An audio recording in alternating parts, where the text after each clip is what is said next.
Assalamualaikum warahmatullahi wabarakatuh.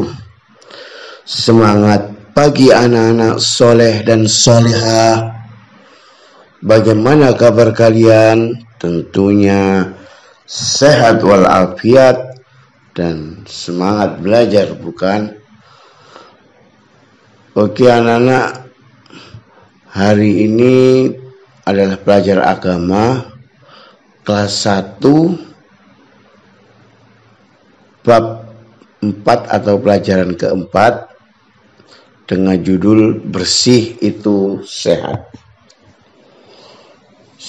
Supaya kita mendapatkan keberkahan dari Allah Ta'ala, dan salah satu tanda-tanda orang yang beriman, mari kita awali acara pembelajaran ini, pelajaran agama ini dengan doa. A'udzu billahi minasyaitonir rajim. Bismillahirrahmanirrahim. Rabbi zidni ilma warzuqni fahma birahmatika ya arhamar rahimin. Semoga doa kita dikabulkan oleh Allah. Hajat kamu, hajat Pak Danur dikabulkan juga. Oke anak-anak, kamu lihat bersih itu sehat. Kamu lihat Pak Danur tidak tenangkan banyak-banyak. Kamu lihat apa yang dilakukan gambar ini. Ini anak ini lagi apa? Lagi apa ini? Lagi membersihkan diri atau bersuci. Oke, bersuci itu apa sih nak? Bersuci itu apa? Bersuci adalah menghilangkan kotoran pada tubuh kita,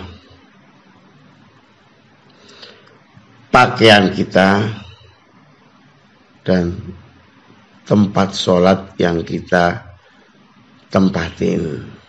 Jadi tubuh kita harus bersih, pakaian kita harus suci, dan tempat sholat kita harus suci, tidak ada kotorannya. Tubuh kita yang di luar. Dan jangan sampai kita memakan makanan yang najis. Tubuhnya sudah suci, pakaian suci, tempat sholat sudah suci, tapi makanannya najis. Makanannya terkena barang najis. Contohnya apa? Makan yang haram, minum minuman keras, makan babi, itu najis semua itu. Kalau digunakan untuk beribadah, bagaimana diterima? Di dalam tubuh kita ada barang najis. Oke, anak-anak, tubuh kita juga harus suci dari najis, pakaian kita harus suci dari najis, dan tempat sholat kita harus suci dari. Itu namanya bersuci, menghilangkan kotoran dari tubuh kita, dari najis. Bersuci itu kalau kamu lihat gambar ini menggunakan apa? Ya, ini menggunakan air. Alatnya untuk mensucikan diri itu adalah air. Tapi kalau tidak ada air, bisa dengan debu atau batu. Tapi intinya adalah air. Hari ini Pak Danur akan menjelaskan air.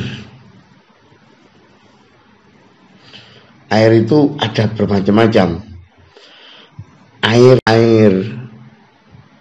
saya urutkan ya. Air najis, air mutanajis, air mustakmal, air musammas, air mutlak. Air najis, air mutanajis, air mustakmal, air musammas, air mutlak. Air itu aslinya adalah barang yang najis, contohnya, tapi berupa air, contohnya kencingmu, apa saja yang keluar dari tubur atau kubul, kencingmu, kencingnya hewan, air itu berupa air. Kalau dari dubur mungkin ada airnya, itu najis, air najis. Yang kedua, air mutanajis, air yang terkena najis. Contohnya ada bak, itu air suci, suci mensucikan. Biasa kalau wudhu kamu kencing di sampingnya, air kencingmu nyiprat ke bak tersebut, itu namanya air mutanajis. Yang ketiga, air mustakmal, air yang sudah digunakan, airnya sudah bersih, suci, tapi digunakan untuk berwudu, atau digunakan untuk kamu campuri kopi, jadi air kopi, suci, tapi tidak mensucikan, tidak bisa digunakan untuk mensucikan. Air mustakmal sudah digunakan. Mustakmal itu bahasa Indonesia sudah digunakan. Terus yang keempat ada air musammas, air suci, sudah suci mensucikan, tapi terkena sinar matahari, airnya itu panas. Nah, itu nggak baik untuk digunakan. Nabi tidak senang menggunakan air itu, makruh. Bisa digunakan untuk berwudu, bisa, tapi nggak baik, nggak disenangi Nabi, dan bisa merusak kulit kamu. Dan yang terakhir air mutlak. Air mutlak itu apa?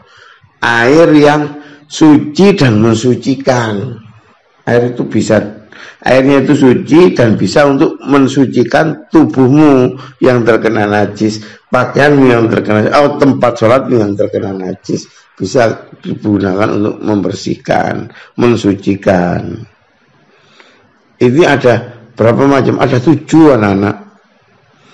Air hujan, ya, ingat-ingat, air yang suci mensucikan atau air mutlak ini salah satunya air hujan. Nomor 2 air laut. Nomor 3 air sumber, air sumur ya. Yang keempat air sungai yang besar, airnya banyak, itu air sungai yang besar. Terus air danau, ada 5 ya. Terus air es, ya, es yang di kutub utara itu kalau mencair, kamu gunakan wudhu tidak apa-apa, itu suci mensucikan. Yang terakhir air embun, dari udara yang dingin, akhirnya di pohon-pohon itu ada airnya. Kalau dikumpulkan digunakan wudhu bisa, itu air embun. Oke. 7 air mutlak suci mensucikan itu harus kamu ingat. Kalau sudah mengerti alatnya bersuci, macam-macamnya air, kamu bisa menggunakannya untuk bersuci, membersihkan tubuhmu dengan air-air ini. Oke anak-anak, dari pelajaran Pak Dan hari ini kamu sudah mengerti bermacam-macam air. Semoga. Assalamualaikum warahmatullahi wabarakatuh.